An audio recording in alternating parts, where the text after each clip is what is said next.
on, but you know, this is a very terrifying journey that they can go through. It can be terrifying, and they also say if you have to evacuate, evacuate. You put the crews at risk, and obviously yourself at risk. All right, thank you, Ivan. Thank you.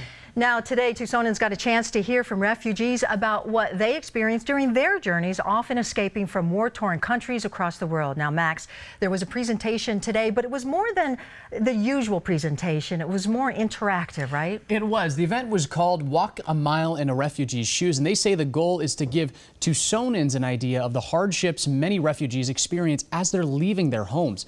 Participants walked through tents or stations, each with a different simulation. One of them was designed to show the dangers of drinking unsanitary water and how often it leads to illnesses, which is something they say happens to many refugees in transit. There was another station there as well. This one showed what a typical refugee campsite might look like. This is often one for multiple families. Now, the organizer, Nera Sumik, is a former refugee, and she and her family escaped Bosnia and Herzegovina during the Bosnian War in 1992. She said they were eventually resettled in Spain, then once again in the United States 3 years later.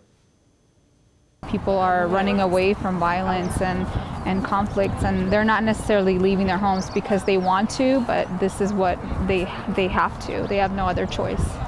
And taking a look at the numbers we'll put on the screen, from October 2017 to February 2018, 8,635 refugees have been admitted to the USA, 327 of them to Arizona. Now, those numbers are coming from the U.S. State Department.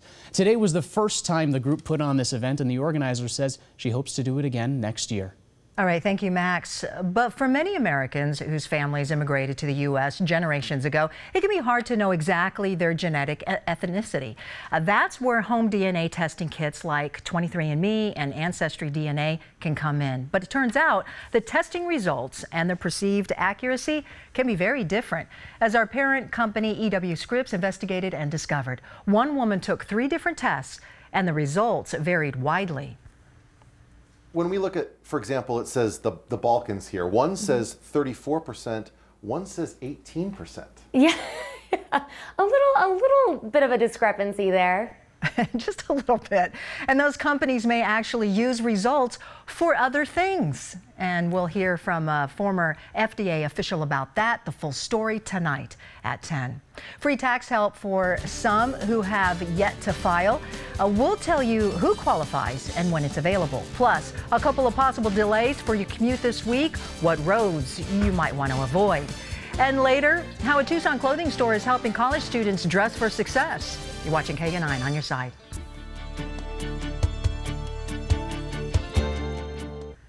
In less than a week, KGUN 9 presents a deeper look into a nationwide problem, and including here in Arizona, human trafficking. Our special airs next Saturday. That's March 24th at 4 p.m. right here on KGUN 9.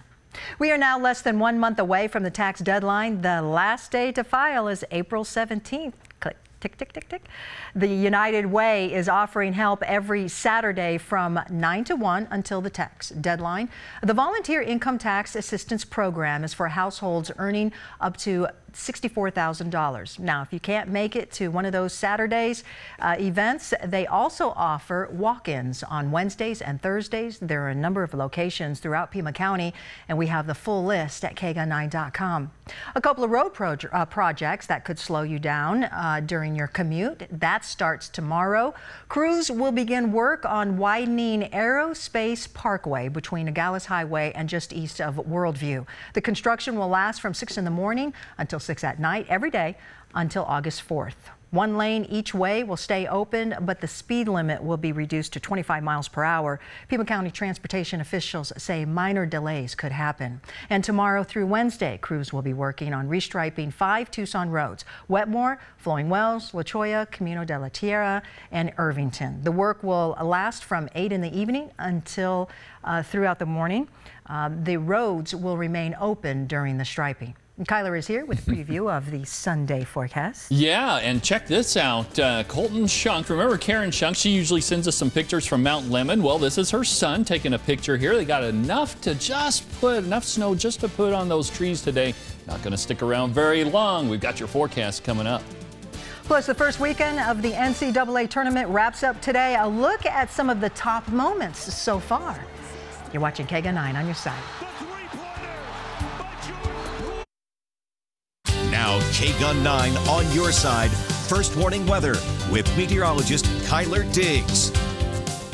And here's a look at the temperatures right now across southeastern Arizona. 63 degrees in Tucson. That was our high. Just didn't get very high today in behind that cold front. 43 in Show Low, 66 degrees in Phoenix, and 55 degrees in Sierra Vista. Let's take a look at this time lapse. This is from northwest Tucson looking to the southeast. Starts you out at 6 a.m. this morning before the front arrival. Let's put things into motion. And there's a really nice picture here. You can see as that front goes through the area. Boom, right there. That was associated with the showers, those brief showers that passed through and then gave way to partly cloudy skies this afternoon. Now we've got a little deck of high clouds moving across the area. That one will clear the area and bring in a few more clouds overnight tonight. But it's going to be a chilly evening out there, so if you're headed out and about, definitely grab the jacket before you head out. Take a look at these numbers right here. We'll be in the 50s this evening and then down into the lower 40s by early tomorrow morning with partly cloudy skies. Current conditions across the southwest.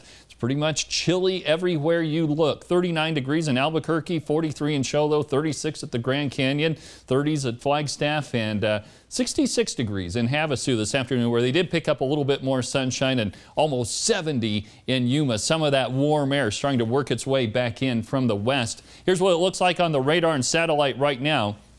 You can see just the last few lingering showers and snow showers moving out of the area. Here comes some more high clouds. This one won't do too much to us. It's just an area of high clouds coming in overnight tonight and tomorrow morning. But we've got some pretty nice weather on the way as we get into springtime officially. 46 degrees in Denver right now, 35 in Billings, 40 in Minneapolis, and we see 30s and 40s in the Northeast. Boy, the Northeast has just stayed chilly, it seems like, for months. They haven't had much of a break from winter, and they're not going to get it tomorrow either. 26 in Buffalo, 31 in Boston, 41 in New York. But if you're heading south along the Gulf Coast, we will see some temperatures in the 80s there for spring breakers. And along the West Coast, we will see highs in the 60s. Here's what it looks like on the big map this evening. Some scattered showers and thunderstorms moving through the Florida Panhandle, some of those moving through Oklahoma. And as we go to the west, there's our storm system right there, already moving through the central Rockies, taking the snow and the rain showers with it.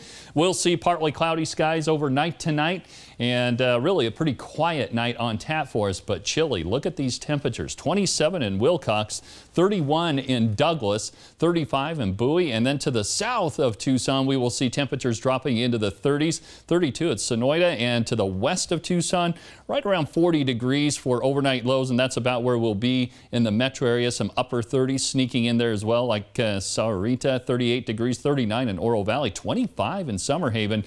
And then for tomorrow, starting to warm up just a little bit. Highs back into the 60s and some 70s starting to show up on the map once again. Lower 70s.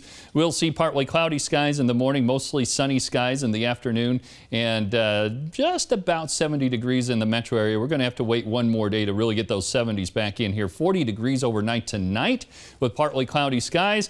Your 7-day forecast, it looks like this. So the first day of spring, Tuesday, almost 80 degrees, and then we'll see 80s for the middle of the week. And then another little system affects us by the end of the week. A slight chance of showers Thursday night and Friday. Let's head on over to Erica Weston and get a check on all the latest on basketball. It's hard to keep up. Thank you, Kyler. I know it's tough to watch since Arizona was eliminated, but this year's tournament hasn't been short on the madness. Here is a look at my top 5 moments in the NCAA tournament so far. All right, number 5. The Marshall Thundering Herd, that's not it. That looks like, there it is, there's Marshall. They ended a 31-year tournament drought by winning their conference for a tournament bid. Not only that, they upset Wichita State in the first round of the tournament. The Thundering Herd will play West Virginia today for a chance at the Sweet 16. Okay, to number 4. After the Gonzaga Bulldogs beat Ohio State for a return to the Sweet 16, head coach Mark Few celebrated with his signature handstand in the locker room. It's not quite as prevalent as it was after I hit 50. And there's some rotator cuff issues that I worry about. That is fantastic. Okay, number 3. This one, Sister Jean's prayers were answered. Her Loyola Ramblers are the Cinderella team of the tournament and are headed to the Sweet 16. Another lucky bounce against number 3 Tennessee last night saw the Ramblers escape with a last-minute upset. The second time a last-second shot has advanced them so far this tournament, but we'll see if the magic continues next week. Okay, to number 2. This was a late buzzer beater last night. Number 3 Michigan stays alive after Jordan Poole's last-second 3 at the buzzer to send the Houston Cougars packing. These are the moments that March is made of. And of course, the number 1 moment, it's not even close. For the first time in history, a 16 seed has upset a 1 seed in the NCAA tournament, with UMBC taking down the tournament's number 1 overall seed in Virginia. We kind of all wanted to be in the One Shining Moment video. We were all in the locker room, we're all singing the first line because that's all we know.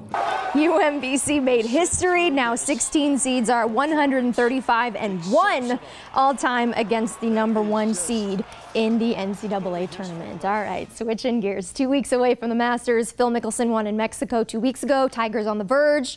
Who else would make a charge in today's final round at Bay Hill? Tiger was 5 back of the lead heading into today. Got as close as 1 shot back, but here on 16, Tiger pulls his drive way out of bounds. He would bogey the hole.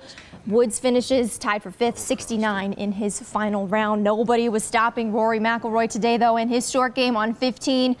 Rory chips in the birdie to move to 16 under. That was 3 birds in a row for Rory.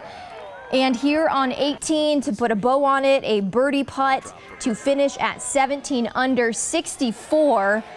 Rory wins the Arnold Palmer Invitational. And back here in Tucson, Arizona softball going for the sweep against Utah today. Rally caps on in the 4th, trailing by 1, bases loaded for Alyssa Palomino. She makes them pay, rips one down the right field line. 2-run score, and Arizona has a 4-3 lead. More coming up, though. Same inning. Now up 5-3. The sophomore's turn to mash. That's Jessie Harper. With a runner on, she sends one over the center field wall. That's a 2-run shot for Harper. That caps a 7-run 4th inning for Arizona. And the cherry on top, in the 6th inning, it's Deja Mulipola up with 2 on. She sends one over the wall in center on a 3-1 count. That is a 3-run home run. Arizona sweeps Utah, winning this one 10-3. And I think, go Cats. Go Cats. And I think there were more upsets that just happened in the NCAA tournament. We'll have more on that tonight. Just the madness it's absolute madness. Coming. My bracket is on fire in the trash right now, along with everybody else. Yes, exactly, exactly. All right, thank you, Erica. Now, new way to get shoppers to a Marana mall. That's coming up next. Plus, how a retailer is helping college students learn to dress for success. You're watching KGUN 9 on your side. Okay, so let's talk shopping. A new outlet mall opened its doors in Marana more than 2 years ago. Now an effort to get more shoppers out there. A Sun Shuttle will start a new service to Tucson Premium Outlets. Tomorrow morning, there will be a ribbon-cutting event at the outlets, and then the service starts up Monday through Saturday. For specific route information, go to kgun9.com. And speaking of shopping, JCPenny is helping college students get a competitive edge in the work world. JCPenny has partnered with the University of Arizona for a suit-up private event. U of A and store staff will give students advice on what to wear for job interviews. Plus, anyone with a U of A student ID will be offered a 40% discount. The event starts tonight at 6 o'clock. It runs for at least, I think, 3 hours at JCPenny in the Elcon Shopping Center after store hours.